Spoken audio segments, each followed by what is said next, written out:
We are joined today by one of the brightest stars in one championship submission grappling division, Danielle Kelly. How are you today, Danielle? Doing good. I just got done training. All right. So Danielle is here with us today because she's slated to take on Ayaka Miura in a catchweight submission grappling match at One Fight Night 7 in February. I'm sure a lot of fans are looking out for that match. But before we get to your upcoming match, I wanted to pick your brain about one's first event this past weekend. What were you able to catch the event last week? I was able to catch a couple of the bouts. The girls and Stamp and either Supergirl won the girl. Supergirl. Yeah. Supergirl. And Mikey's grappling match and the main event. Everyone was pretty exciting. It was a pretty well ran through event. Yeah. So were there any favorite moments for you during the event? My favorite moment would probably be, I mean, it's not really a favorite. Well, it is a favorite, but it also sucks for the other guy. Mikey was just attacking those legs and the guy just refused to tap. So pretty much Mikey was showing how jiu-jitsu does work if you don't tap. Yeah, that was a huge talking point. Mikey Musumeci's utter dominance of Gansumur Bandir. And so we saw that it's for a whole 8 minutes or so, he was like just doing the Mikey lock, leg lock. And then right now on social media, I feel like Mikey's getting some bit of flack because he didn't let go of the leg lock. Do you think this like criticism is warranted for Mikey? So that's funny you asked that because I didn't see any criticism. Everyone that I follow or that's reposted Mikey, they pretty much were saying the other guy should have been tapping. Yeah. I mean, I think the other guy, he just didn't want to be embarrassed to be submitted too fast. I think there was a lot of pride. But obviously look at the consequences. He has a torn MCL, everything. Everyone that's complaining, I don't think they're real competitors. And they're probably hypocritical because, if they were in a big stage like that and the other person didn't want to tap, you want to make sure like you're submitting your opponent to get whatever prize or like to win that match. So I think, honestly, I haven't seen anyone criticize Mikey for doing it. So I don't know, but anyone that is kind of giving him issues about it, they're not real competitors. Yeah, well, these are like comments from the posts, and yeah, I do agree. I do agree that it's I don't know. It's weird that they would. I mean, how would you, right? If you were in the same position as Mikey, you can hear it popping. What would you have done in that situation? If I was in Mikey's position, we're getting paid. We're putting a lot on the line. Especially like our names and anything or legacy in the future and anything. I think if you're put in that position, the other person doesn't want to tap. It's on them to like kind of to learn. Like you sign something like you're competing.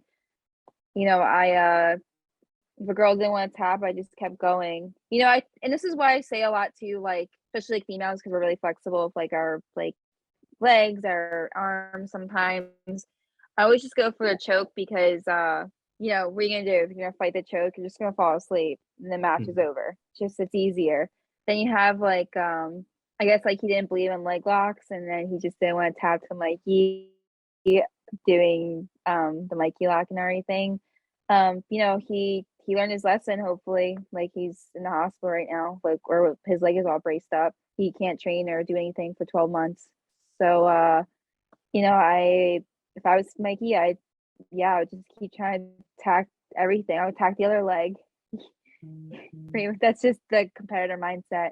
But obviously like we would feel bad afterwards. It's like, dude, like you should just tap. Now you're not gonna be able to walk.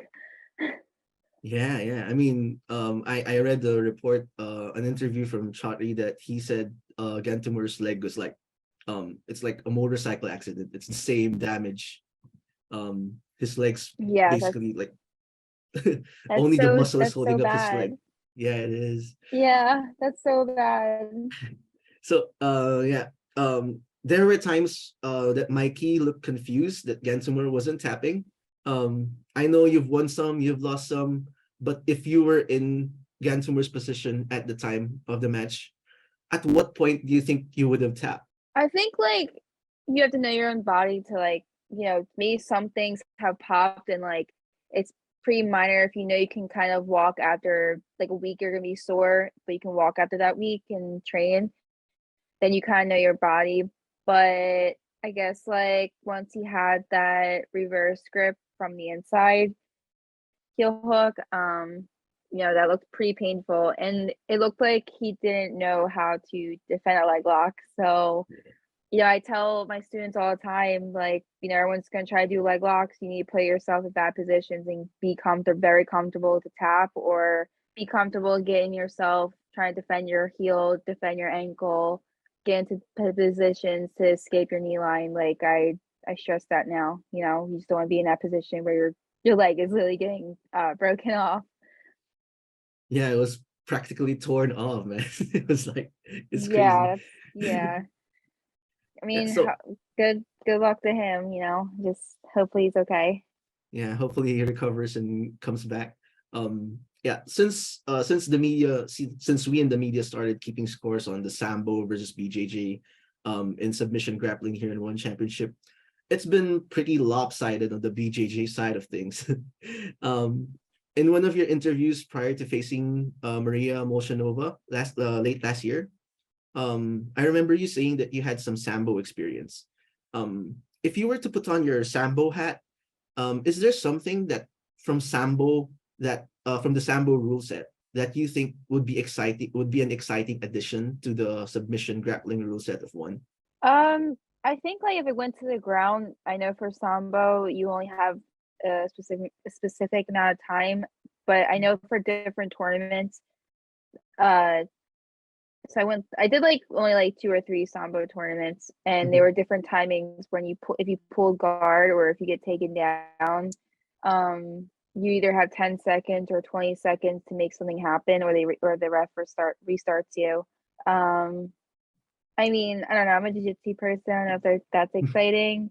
Uh, I mean, yeah, I don't know. I think in that rule set, like it stresses the 2 people to go for a takedown. Um, Mm, but in grappling rule set, like we don't get any penalties or time limits when we pull yeah. guard. So maybe a minute or something to make it more exciting. To do that or something with 30 seconds to give the Sambo guy time.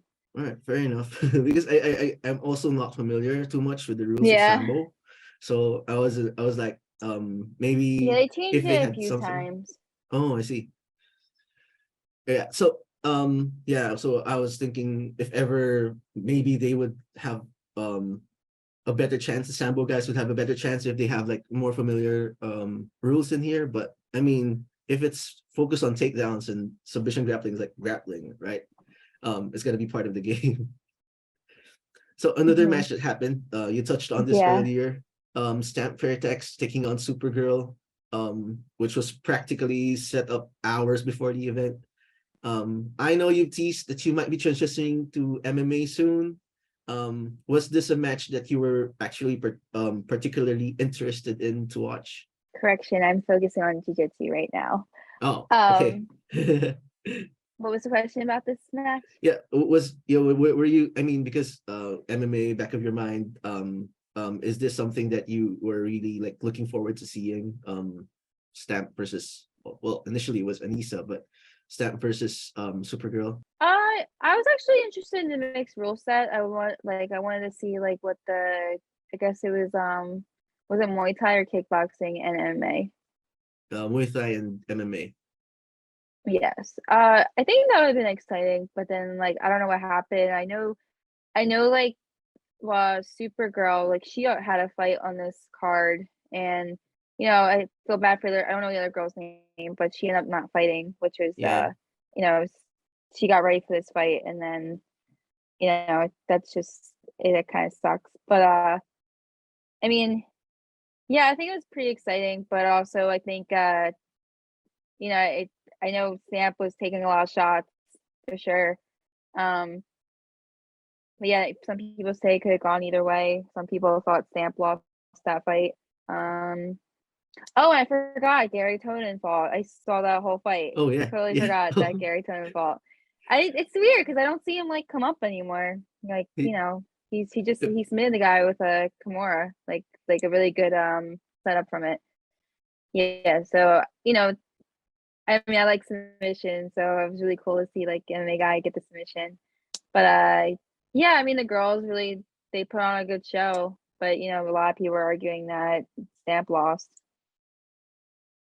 I'm yeah, no I mean, judge. I'm not an expert, so I was just saying like how everyone else was like confused. But yeah, they put on a really well fought a hard fought match. yeah, it looked like a fun match. I mean, I can't blame you for not remembering Gary Tonin's match because it was pretty quick, man. It was just what happened. He just pushed it in the cage, and then suddenly he's in the Kimura. So yeah, it was a pretty quick match. Looking forward to seeing him again to challenge for a world title. Um, but we move on to your next one championship event in February. I want to talk to you about your matchup with Ayaka Miura. It was originally scheduled to be on a different date at a different venue. Did that throw a wrench in your preparations at all? No. All right. So you'll be competing inside the legendary Lumpini Stadium. It's a home for countless historic Muay Thai matches. We'll see a couple of MMA matches being fought there at One Friday Fights. But you will be the first to compete in a submission grappling match in that stadium for one championship.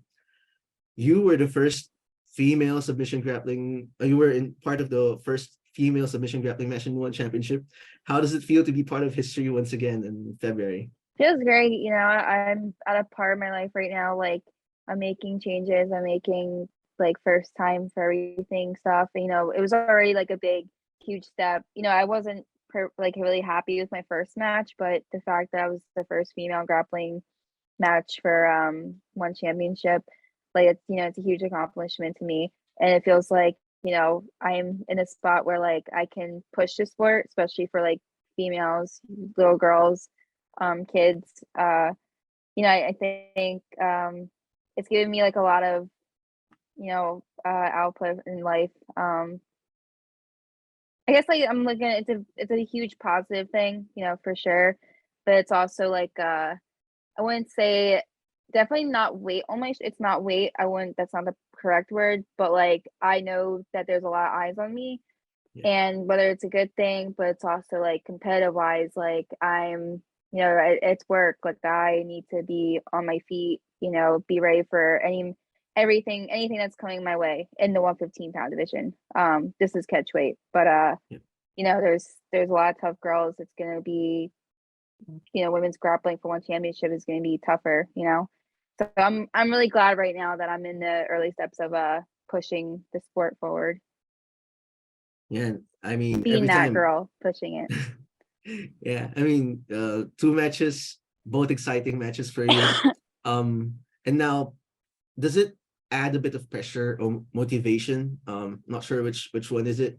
To deliver an exciting match in front of this like strike hungry crowd, because of course the people who watch in Lumpini Stadium are used to seeing like striking contests. So does it add like a bit of pressure, motivation? I would say it's like pressure. I mean, you know, the last time I felt pressure, I lost my matches. And, you know, like I'm going into this new mindset where, you know, like I know I can beat these girls. I know that I'm everyone's watching me. I know that I'm pretty exciting. Like anyone that anywhere I competed at, like people want to tune in or compete on that show or compete on, you know, or wants to be on one championship.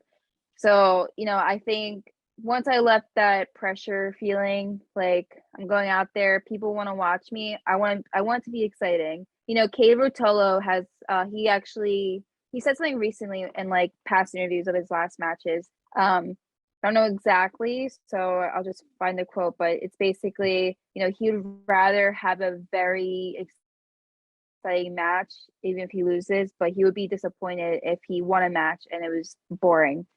So, kind of like seeing like he's an amazing grappler and like he's number one right now. Like hearing him say that, it's like, wow, like my mind just like went, I just discovered like a new world or like a new universe in space. Like, I kept that with me, and I'm working on certain things that I need to for like getting ready for grappling matches, but also, I don't want to be that boring person like just pulls guard and then like hopefully wins by like one attempt or something. So, my goal right now is to make it people want to watch it. So, if you want to watch you fight or watch you grapple, like make it exciting, make them want to tune into it. Why is it exciting? So yeah, I wouldn't say I have pressure. I would say this is motivation. And my opponent, she's pretty exciting. So I think we have that going for each other. So for this match, yeah, it's gonna be pretty cool and exciting. So no pressure. No pressure, just motivation. So Yes. you're gonna be competing in a catchweight route. She's a former world title challenger at strawweight. What are you most concerned about when facing a fighter like Ayaka? Well, things I am most worried about. Yes, yeah. Well, it is catchweight, and I've been kind of used to being around or competing against bigger girls, which I stopped at for a while. But Ayaka's like I've seen her fought. I've seen her. She's really good. And I think like taking this match, it also would bring a lot of eyes to it. Obviously she's a judo. She's a really good judo black belt. All of her finishes are pretty much the same thing. Going to this match, I think she's training with Aminari. Aminari. I don't know how to say his last name. I'm Yeah. sorry. So, Yeah. Even Mayami Gucci was training with him. But I did do a lot of fix ups from that first match. So I'm curious to see what Ayaka has for me. But if she's trying to learn defense from leg locks or offense from leg locks, I'm gonna be 10 steps ahead of her. I think the only thing that I would just have to be careful for if I just give her tools what she wants, and that's doing a headlock, going for Kimura from armbar. But she knows like if it goes anywhere else, it's gonna be my world. yeah, yeah. You touched on her submissions. Yeah, all four of her wins in the circle are like came from a submission, mostly from her scarf hold, the Ayaka lock they call it. Do you think she'll be able to set it up properly in a straight submission grappling rule set instead of an MMA rule set? Yeah, for sure. I mean, there's a lot more movements in MMA, but I mean, yes, there's a little bit more movements, but it's kind of similar. Like you're just like there's grappling MMA. So if she's on top, like she would be losing the headlock position. She went for punches. She just keeps it there. So it's no different from grappling. She's not using hands or punching me or even doing that to the girls. Um, it might be an advantage to me, like if I'm in a bad spot, and I hope she knows I'm working from bad spots. I think I'm way smaller than her. I might just take her back from there. So she kind of has to be sure it's a really good, takedown or submission lock on there. Yeah. Right. So we saw that you could like get the submission from a difficult position as you showed in your match with Maria last time. Do you see any potential roadblocks in terms of Ayaka's skill set, size, or strength that could prevent you from having another such dominant performance? I think she'll be similar to like a lot of the other MMA girls I compete against. I think she actually tries to go for things. Like I want this to be an exciting match. Like I'm willing to like try some different stuff because I've been confident in like really bad positions. So I'm curious to see like what she would do. Like I'm even preparing for her to like pull guard, which I know like that's not her game, but you gotta prepare for the worst. I'm not looking over anything. Like I think she's judo. Like those people, excuse me, they have really good technique. They're similar to jujitsu actually. Um Yeah, so I think if she gets in a dominant position, I think it'll be tough for me. Because I roll with MMA girls all the time, and being in certain positions, you're like, wow, like this is not jujitsu. Does not feel like jujitsu. So, I think I think she has that advantage for sure. So, is there any like glaring holes that you think Ayaka has in her game that you could exploit? Yeah, but I'll just keep that to Yeah, myself. of course, you do that. So far in one championship, you've been matched up with a Sambo world champion and two MMA world title challengers. Is it more of a challenge for you to roll with these athletes compared to a fellow BJJ practitioner? I think they're is similar in some ways, but I think a jiu-jitsu person, they're more like flowy. Um, and I thought my next match was going to be against a jiu-jitsu person. I even called out a jiu-jitsu girl. Yeah. Hopefully I get that match after this match. But yeah, I think like jiu-jitsu people, like we know pretty much each other's games. Like it's kind of everyone can compete like every weekend.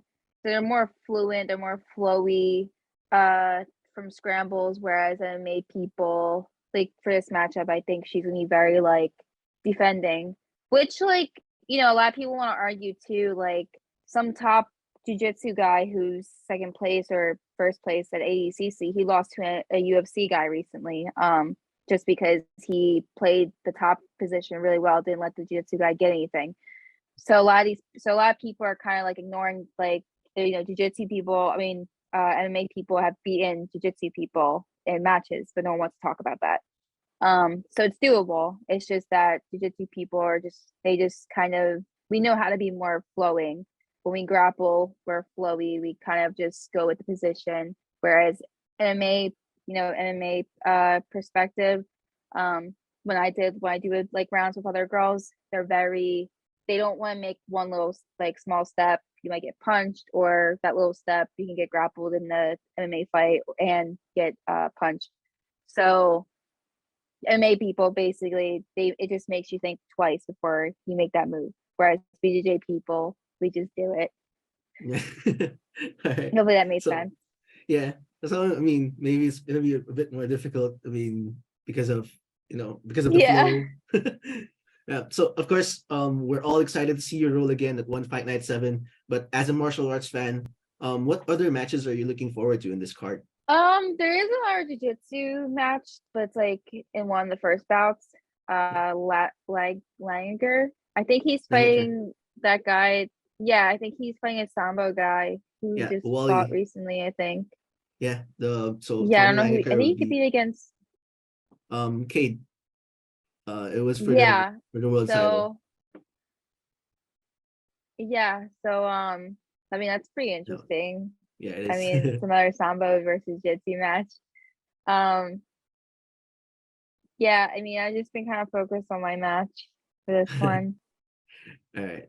So so you said in the previous interview, I remember this, that you were maybe looking to compete maybe 4 times this year. February 24th is about 2 months away from May 5th. Any chance we'll see your second appearance in the circle in Colorado? I hope so. That would be pretty cool. I'm not gonna like depend or just kind of, I'm just gonna keep training. If I do, I do. That'd be really awesome. If I don't, then I'm just gonna keep training. Like whoever, I have to stay ready. But yeah, it would be pretty cool to be at the first ever US event.